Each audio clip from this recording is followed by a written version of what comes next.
कुरान मजीद की सूरह अल बकरा यानी आयत 124 में अल्लाह ने एक बहुत ही गहरी बात इरशाद फरमाई है। अल्लाह कहता है, और याद करो जब इब्राहिम अलैहिस्सलाम को उनके रब ने कई बातों में यानी कलिमात में आजमाया, इम्तिहान, और वो उन सब में पूरे उतरे। आखिर वो इम्तिहान क्या थे? हजरत इब्राहिम अलैहिस्सलाम की पूरी जिंदगी सिर्फ कुर्बानी की कहानी है। पहले हक बोलने पर अपने वालिद से जुदा हुए, फिर बादशाह नमरूद के सामने डटे रहे और आग में डाल दिए गए, फिर अपना वतन छोड़ा और फिर 86 साल तक औलाद के लिए तड़पे। लेकिन अल्लाह को अभी एक और आखिरी इम्तिहान लेना बाकी था। अल्लाह ये देखना चाहता था कि इब्राहिम के दिल में अब बेटे की मोहब्बत ज्यादा है या अपने रब का हुक्म। इस इम्तिहान को समझने के लिए हमें इतिहास के उस दौर में जाना होगा जब मक्का शहर का नाम मक्का नहीं बल्कि कुरान के मुताबिक बक्का था। हजरत इब्राहिम अलैहिस्सलाम अल्लाह के हुक्म से अपनी बीवी हाजरा अलैहिस्सलाम और बेटे इस्माइल अलैहिस्सलाम को उसी वीरान बक्का रेगिस्तान में छोड़ आए थे। वक्त गुजरा, अल्लाह की रहमत से जमजम जारी हुआ और वहाँ बनु जुरहुम कबीला आबाद हो गया। वो नन्हा इस्माइल अब एक दौड़ने भागने वाला नौजवान टीनेजर बन चुका था और यहाँ एक बहुत बड़ी गलतफहमी, कंफ्यूजन दूर करना बेहद जरूरी है। उस वक्त हजरत इब्राहिम अलैहिस्सलाम के पास सिर्फ और सिर्फ एक ही बेटे थे, हजरत इस्माइल अलैहिस्सलाम। तफसीर और तारीख गवाह है कि उनके दूसरे बेटे हजरत इसहाक अलैहिस्सलाम, जिनसे यहूदी नस्ल चली, उनका तो अभी जन्म ही नहीं हुआ था। इब्राहिम 90 साल के करीब थे और ये इकलौता बेटा ही उनकी आंखों की ठंडक था। लेकिन तभी अल्लाह ने अपनी मोहब्बत साबित करने के लिए वो मांग लिया जो उन्हें सबसे प्यारा था।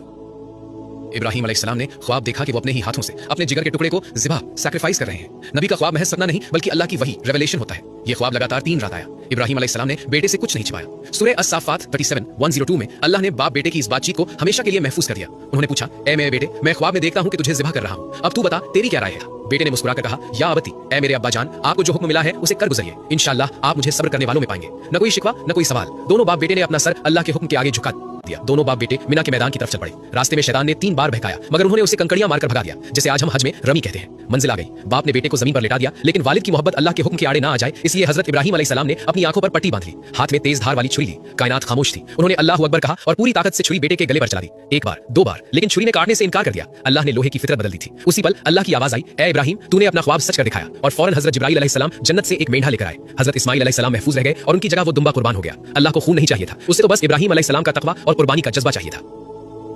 जब हजरत इब्राहिम ने बेटे के गले पर छुरी चलाकर अपना आखिरी और सबसे बड़ा इम्तिहान पास कर लिया तो अल्लाह ने खुश होकर उन पर इनामों की बारिश कर दी। कुरान सूरह अस-साफ़ात 112-113 गवाह है कि इस कुर्बानी के बदले अल्लाह ने उन्हें 2 सबसे बड़े तोहफे दिए। पहला, अल्लाह ने उन पर सलाम भेजा और उन्हें मोहसिन नेकोकार कहा, और दूसरा, अल्लाह ने उन्हें हजरत इसहाक अलैहिस्सलाम के पैदा होने की खुशखबरी दी। गौर कीजिए, यही वो दूसरे बेटे इसहाक हैं जिनसे आगे चलकर बनी इसराइल यानी यहूदियों का वजूद में आई। यानी यहूदियों का वजूद भी इसी कुर्बानी के इम्तिहान का एक इनाम था। और जब उन्होंने अपने सारे इम्तिहान आग, हिजरत और कुर्बानी पूरे कर लिए तब अल्लाह ने सूरह बकरा आयत 124 में एक ऐतिहासिक ऐलान किया, मैं तुझे पूरी दुनिया के लोगों का इमाम, लीडर बनाता हूँ। तो दोस्तों, कुर्बानी कबूल हुई, इमामत मिली और दूसरे बेटे की खबर मिली। तभी तो हजरत इब्राहिम अलैहिस्सलाम को इमामुन नास, तमाम इंसानों का इमाम कहा जाता है। यही वजह है कि वो तीनों धर्मों में, इस्लाम, जुडाइज्म और क्रिश्चियनिटी में बराबर इज्जत और अहमियत रखते हैं। लेकिन कहानी अभी बाकी है। इस रेगिस्तान में वो काबा कब बना जिसकी तरफ आज हम मुंह करते हैं, और वो खास दुआ कब मांगी गई जिसका नतीजा हमारे नबी सल्लल्लाहु अलैहि वसल्लम है। इतिहास का ये सबसे जरूरी चैप्टर खुलेगा पार्ट 3 में। अभी कमेंट में लिखें पार्ट 3 और सब्सक्राइब करें।